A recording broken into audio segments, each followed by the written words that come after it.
Hey everybody, welcome back to Don't Wait, Automate. My name is Mike Davis, All Control Business Development Manager. And we're entering a new season, summer.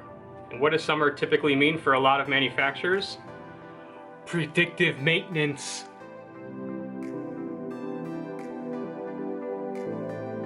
What is predictive maintenance?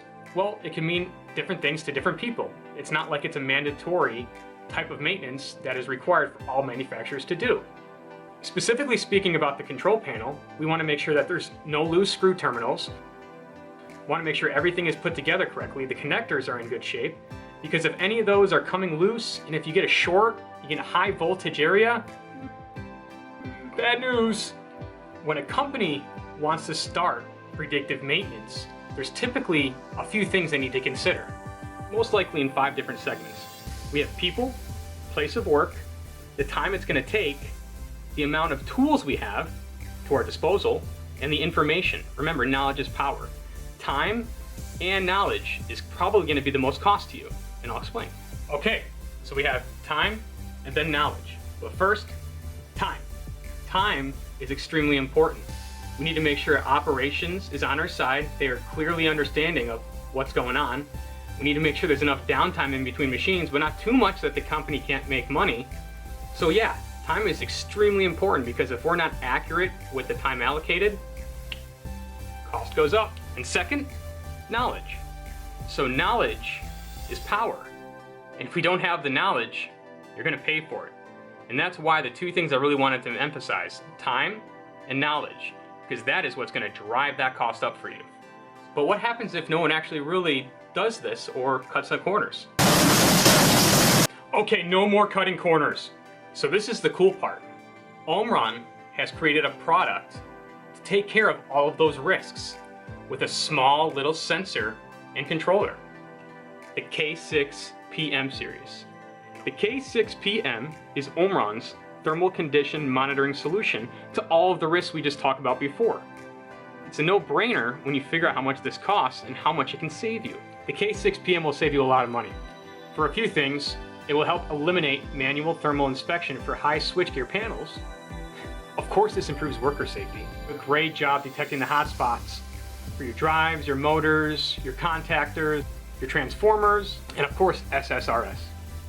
Also, for an added bonus, today's demonstration is going to include the K6CM, which is for motor conditioning monitoring, making sure that the vibration doesn't overexceed what it needs to do. What do you say? Let's set up that demo.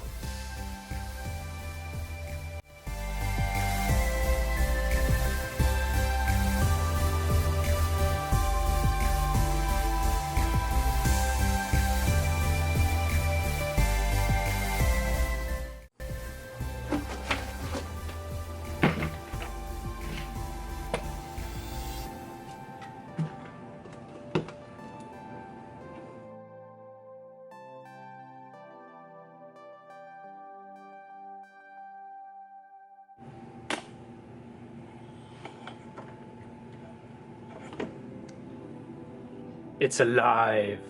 Okay, we're powered up, and let's demonstrate the K6PM, which is the thermal conditioning.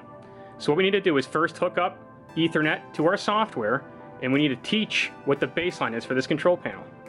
So we are now in the software. As you can see on the right here, we have our thermal image of what the camera sees, and you can see it's broken up into quadrants, 16 total, 00 being 1, 15 being the 16. And as you can see, with it being closed, I'm getting some heat signatures here. See 74 degrees, 74, and you can see the scale here is up to 74, so it's really hot. I'm going to auto range it again, just to make sure. And this is probably that power supply, because up top here is where the motor is, and then those controllers are right here. Looking over on the left here, you can see all 16 quadrants, the current reading, and the max that it has reached during this current sample. So let's say it's safe to say that 74 degrees, it's showing the hot spots, but if I kind of create the scale to show 70,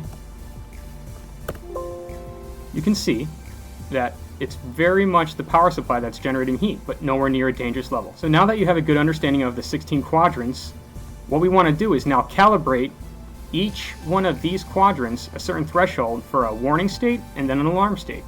So you go to threshold, and you can see here it's the current temp and the max temp that it was reached so far.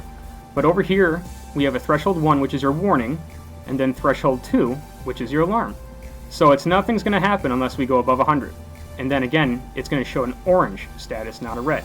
The threshold 2 should show red. So now that we have a nominal reading, what I did was that I put an element inside the control panel that will slowly generate heat and let us know once it's passed its alarm.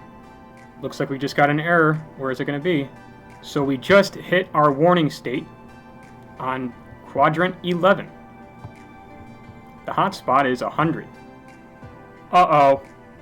Major warning. And look at the accuracy on that quadrant. What could have created that? Let's find out. Never ever try this at home.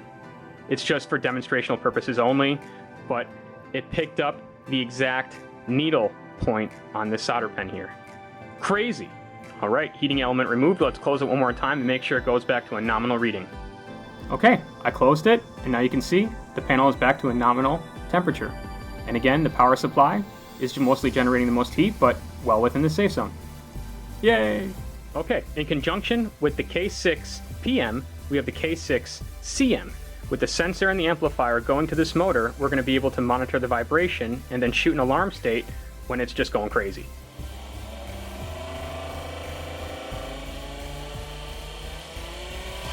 Uh-oh, too fast. Let's cut it. Reset. We're good.